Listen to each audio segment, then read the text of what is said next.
The discovery of Victoria Blackwood adjusted her pearl necklace as she stepped out of the silver Bentley, the afternoon sun catching the diamonds on her wedding ring. 20 years of marriage had taught her the value of appearances, and today she looked every inch the successful tech mogul's wife in her tailored cream blazer and designer heels. The glass tower before her gleamed with the promise of Silicon Valley wealth. Much like everything else in her carefully curated life, she clutched the leather portfolio containing James's forgotten presentation materials. Her husband had called in a panic from the airport, begging her to deliver the documents to his emergency meeting location. The address he'd given her lead to this upscale residential building in downtown's most exclusive district, not the corporate offices she'd expected.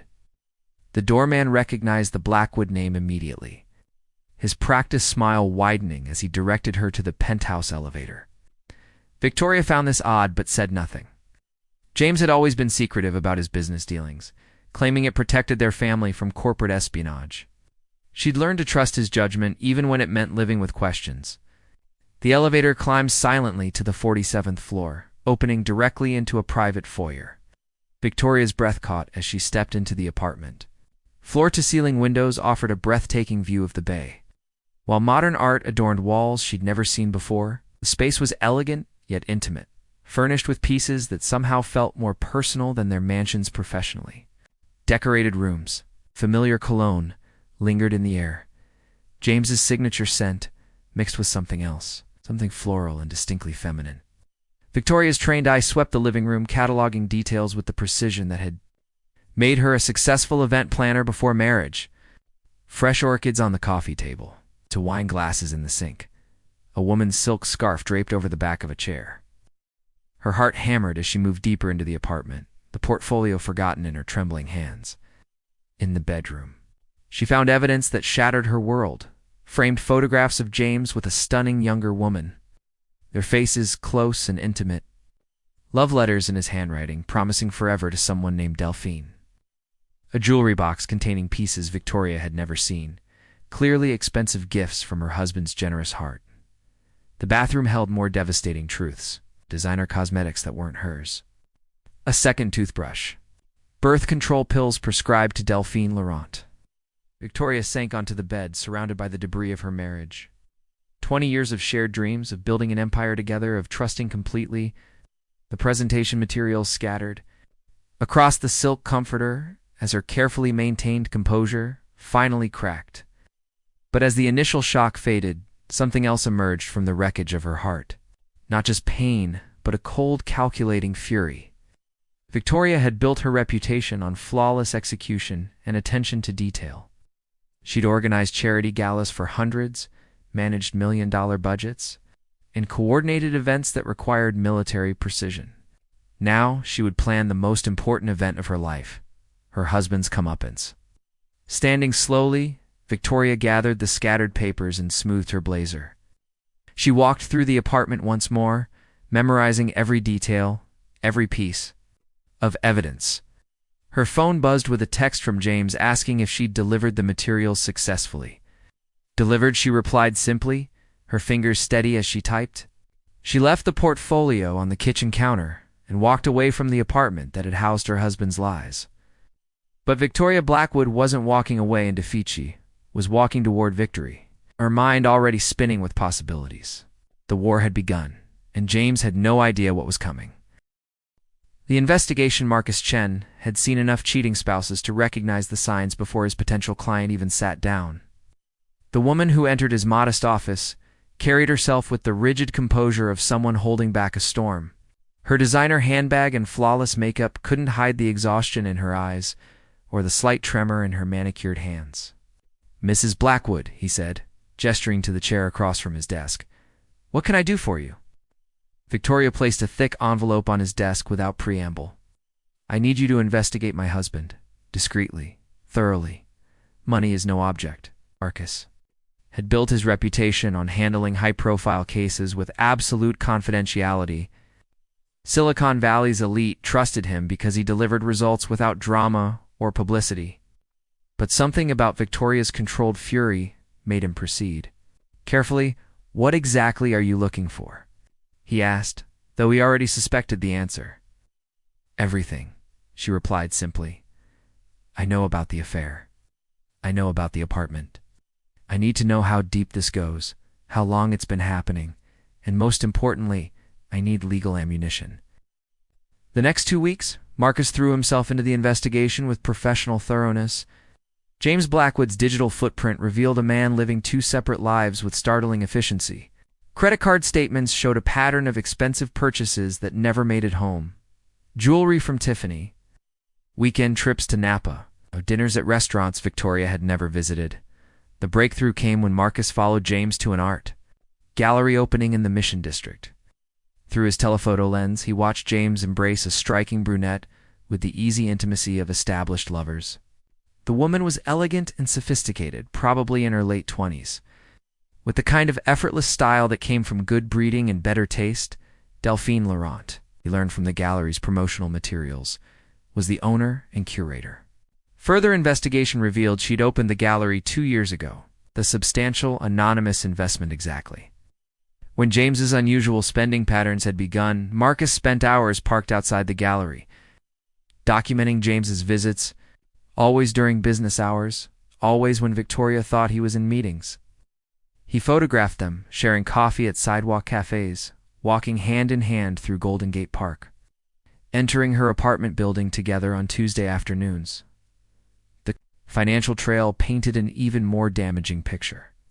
James had opened a separate credit account without Victoria's knowledge, funneling money to support Delphine's business and lifestyle, monthly transfers of $15,000. A car, lease in her name, but paid from his account. Even her apartment rent was being subsidized by the man who claimed to work late most evenings. Marcus's contacts in the banking industry revealed that James had been moving money strategically, setting up what looked like preparation for a permanent arrangement. A safety deposit box rented under both their names. Investment accounts that Victoria wasn't listed on. The most damning evidence came from Delphine's social media, which she'd foolishly left public. Photos of exotic vacations that coincided perfectly with James's business trips. Expensive gifts, photographed with cryptic captions about generous benefactors. A recent post showing off a diamond bracelet with the caption, "Some dreams do come true." Marcus compiled everything into a comprehensive report. Photographs, financial records, timeline documentation, and character profiles. He'd even managed to obtain copies of romantic text messages through a contact who worked for their cellular provider. Sitting in his car outside Victoria's mansion, Marcus reviewed the file one final time before delivering it. In his 15 years as a private investigator, he'd seen marriages destroyed by infidelity countless times. But something about this case felt different. Victoria Blackwood wasn't just another betrayed wife seeking evidence for divorce proceedings. She was a woman with a plan. His phone buzzed with a text from Victoria. "Do you have everything I need?" Marcus looked at the thick file beside him, filled with enough evidence to destroy James Blackwood's reputation and financial standing. "More than enough," he typed back. "Good," came her immediate reply. "Phase 2 begins tomorrow." No idea what Phase 2 entailed, but he suspected James Blackwood was about to discover that underestimating his wife had been his greatest mistake. The accomplice Rosa Martinez had been polishing the same crystal vase for 10 minutes, her weathered hands moving in automatic circles while her mind raced. In 15 years of working for the Blackwood family, she'd learned to read the subtle shifts in household atmosphere like a barometer reading storms. And right now, the air crackled with the kind of tension that preceded earthquakes. Mrs. Victoria sat at the kitchen island, sipping coffee that had long gone cold, staring at a manila folder with the intensity of someone studying battle plans. Her usual morning routine of reviewing charity event schedules had been replaced by hushed phone calls and mysterious meetings with serious-looking men in expensive suits. "Rosa," Victoria said without looking up, her voice carrying a weight that made the housekeeper set down her cleaning cloth. "How long have you known?" The question hung in the air like smoke. Rosa's heart hammered against her ribs, but she'd been expecting this moment for months, maybe years. "Known what, Signora?" she asked, though they both understood the pretense was unnecessary. Victoria finally looked up, her eyes red-rimmed, but blazing with purpose. About James, about where he really goes on those Tuesday afternoons, about the phone calls he takes in the garden, thinking no one can hear. Rosa sat down heavily in the chair across from her employer, the formal boundaries of their relationship dissolving in the face of shared truth. 2 years, she admitted quietly. Maybe longer. Clean as study, Signora. I see the credit card statements, the receipts in his pockets. I hear him laughing on the phone in ways he hasn't laughed with you in ... a very long time. The admission settled between them like a confession at church. Rosa had raised 3 children of her own, had weathered her own husband's infidelity decades ago. She recognized the signs as clearly as she could spot dust on a mirror. Why didn't you tell me? Victoria asked, her voice surprisingly gentle. Because telling someone their world is ending is not my place, Rosa replied, her accented English heavy with emotion. And because I hoped I was wrong, I prayed I was wrong. Victoria opened the manila folder, revealing photographs that made Rosa's breath catch. Her employer with another woman, intimate and comfortable in ways that spoke of long familiarity. You weren't wrong, Victoria said simply. Over the next hour, Victoria outlined her plan with the precision of a military strategist. Rosa listened with growing amazement and, if she was honest, admiration. This wasn't the impulsive revenge of a scorned woman. This was calculated justice delivered with surgical precision. I need someone I can trust absolutely, Victoria concluded. Someone who knows this house, who understands timing and discretion. Someone who's been part of this family long enough to know that James doesn't deserve to keep what he's taken for granted. Rosa thought of all the birthday parties she'd helped organize, the anniversary dinners she'd prepared while James was secretly celebrating with someone else. She remembered Victoria's tears after miscarriages James had been too busy to properly comfort. The lonely evenings when Victoria had eaten dinner alone because her husband was working late. What do you need me to do? Rosa asked. The plan was elegant in its simplicity. James was scheduled for another business trip the following weekend. Marcus had confirmed it was actually a romantic getaway to Carmel with Delphine that gave them 3 days to execute the most important moving job of their lives. Rosa coordinated with Precision Movers, a discreet company that specialized in high-profile relocations. She scheduled them for Friday morning, ensuring the timing would leave James just enough time to discover the changes before Victoria wanted him to. She prepared detailed inventories of James's belongings, his clothes, his golf equipment, his precious vintage watch collection, his home office contents, even his custom suits from the bedroom closet. Everything that belonged specifically to him would be relocated to his secret penthouse. The most delicate part involved accessing the apartment. Victoria had made copies of James's keys during one of his showers, and Rosa had studied the buildings. Security patterns during several reconnaissance trips disguised as flower deliveries. What about his reaction? Rosa asked as they finalized the timeline. He'll be furious, maybe dangerous. Victoria's smile was cold as winter fog. Let him be furious. He'll be furious in the apartment he chose for his double life, surrounded by the belongings he clearly values less than his mistress, and he'll be locked out of the home he betrayed. Rosa had to admit there was poetic justice in the plan. James would get exactly what he'd been working toward, a complete separation from the life he'd been taking for granted. Victoria was simply expediting the process. One more thing, Victoria added, pulling out a thick envelope. This is for you. It's a bonus for your discretion and your help. And Rose, after this weekend, you'll be working exclusively for me. James won't be living here. Any more? Rosa accepted the envelope with trembling hands, feeling the weight of more money than she'd ever held at once. But more than the financial security, she felt something she hadn't experienced in years, the satisfaction of standing up for someone who deserved better. When do we start? She asked. Victoria checked her watch with the satisfaction of someone whose carefully laid plans were falling into place. Tomorrow morning. James leaves for the airport at 6. By the time he returns on Sunday, his new life will be waiting for him. The execution. James Blackwood hummed softly as his Uber wound through the familiar streets toward home, his phone buzzing with lingering messages from Delphine about their perfect weekend in Carmel. The taste of expensive champagne still lingered in his memory, along with the satisfaction of a man who believed he'd mastered the art of living two lives without consequence. He'd told Victoria the biotech conference had been intense but productive, the same lie that had worked flawlessly. For 2 years, she'd responded with her usual supportive text about dinner being ready whenever he arrived. Predictable, comfortable Victoria, who never questioned his stories or demanded inconvenient explanations. The Uber driver pulled through the gates of their Hillsborough estate, and James felt the familiar surge of pride at the sight of their mansion. 20 years of building his tech empire had earned him the circular driveway, manicured gardens, the house that graced the covers of architectural magazines. Everything he'd worked for, everything that proved his success. But as he approached the front door, his satisfaction curdled into confusion. His key wouldn't turn in the lock. James tried again, wondering if the mechanism had somehow warped. During the weekend's rain, still nothing. He pressed the doorbell, expecting Rosa to answer with her usual warm greeting, but only silence echoed from inside. Pulling out his phone, he called Victoria.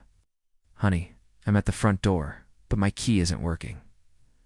"Are you home?" Her voice, when she answered, carried a strange quality he couldn't identify.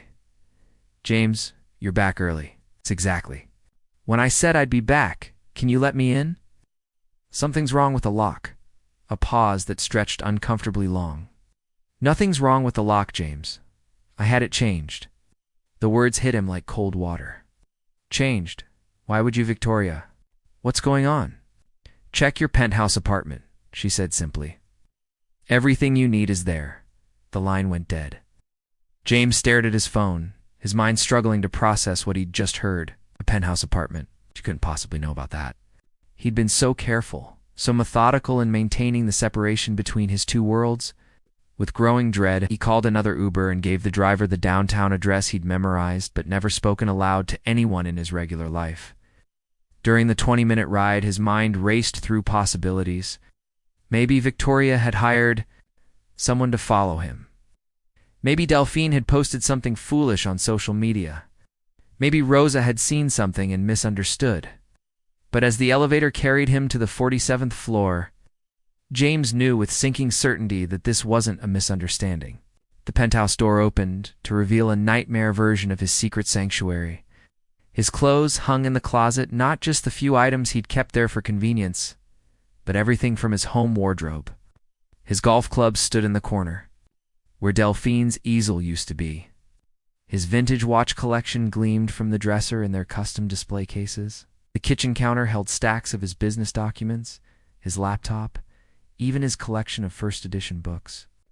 Everything that had made the family mansion feel like his home now crowded into the space he'd reserved for escape.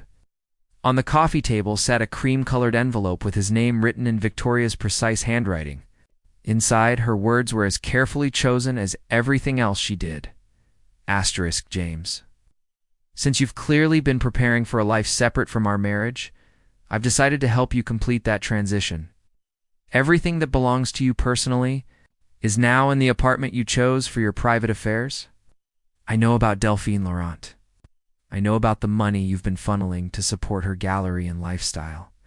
I know about the joint accounts you opened without my knowledge and the safety deposit box you've been filling with assets I helped you earn.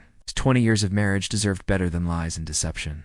Since you've chosen to invest in a different future, you're free to pursue it without the burden of maintaining a double life. The house, as you'll recall, was inherited from my father and remains in my name. Your belongings, including the items you valued enough to keep in your secret apartment, are now consolidated for your convenience. My attorney will be in touch. Regarding divorce proceedings, I trust you'll find everything in order. Victoria P.S. I've also frozen our joint accounts pending legal resolution. I'm sure Delphine will understand.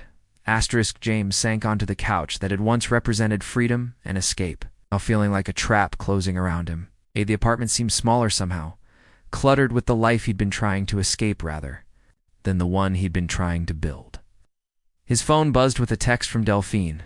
Missing you already. Can't wait for Tuesday.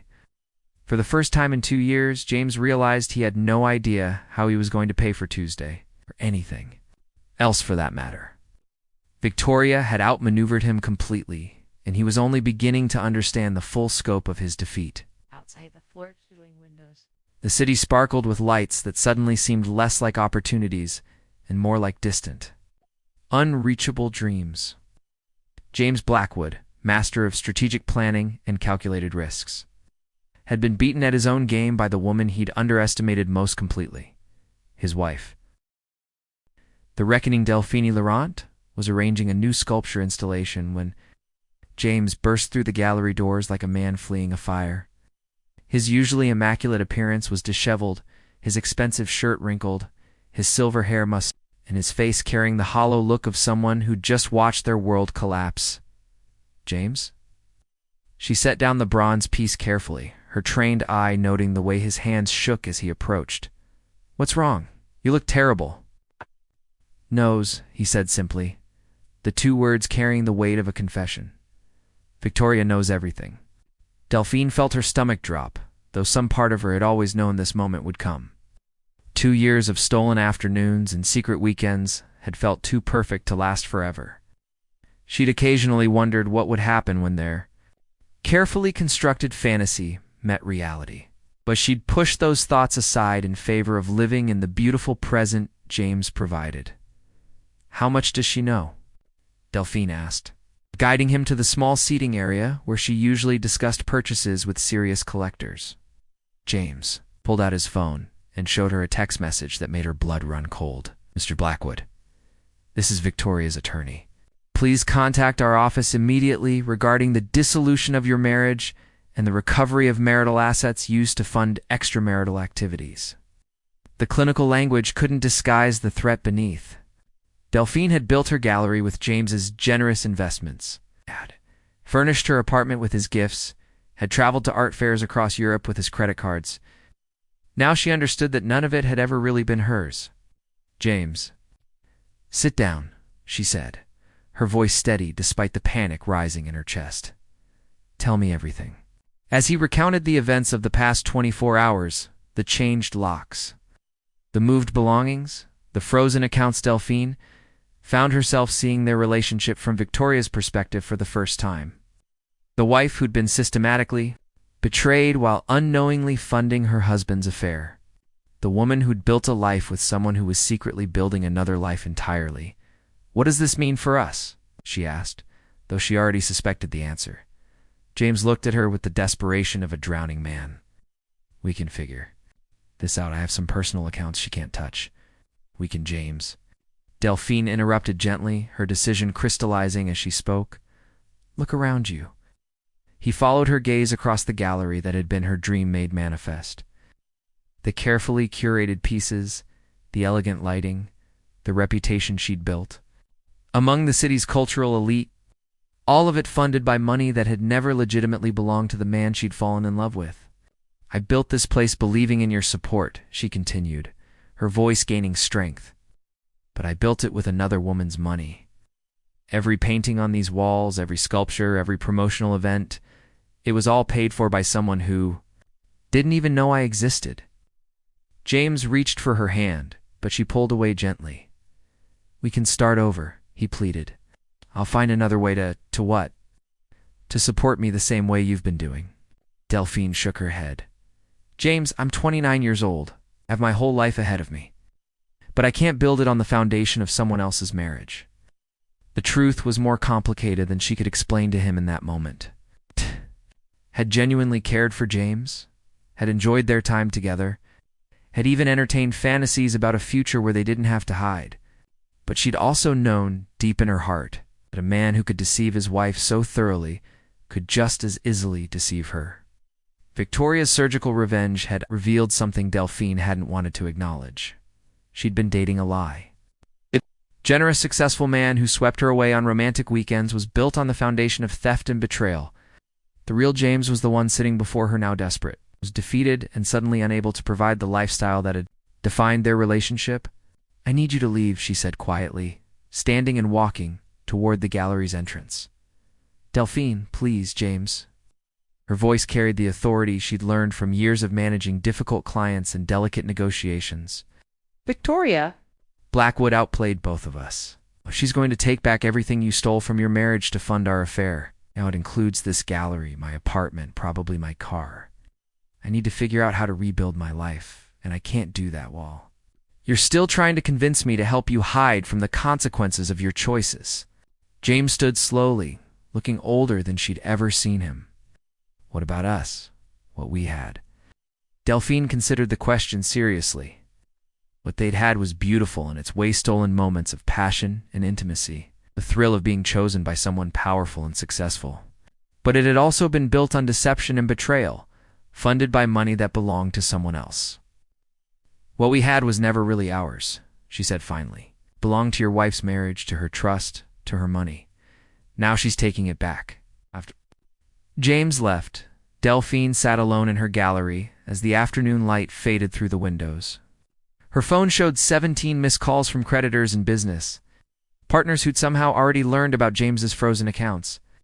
Word traveled fast in San Francisco's tight-knit art community. She thought about Victoria Blackwood, whom she'd never met, but now grudgingly admired. The woman had identified her husband's weaknesses, gathered intelligence like a general preparing for war, and executed a plan that left both her enemies completely defeated. There was something almost artistic about the elegant brutality of it. Delphine pulled out her laptop and began drafting emails to art dealers in New York and Los Angeles. If she was going to rebuild her career, she needed to do it somewhere far from the wreckage of James's marriage. Somewhere she could build something genuine from the ground up, without the shadow of someone else's betrayal. Outside, city lights were beginning to twinkle like stars, full of possibility for those brave enough to start over.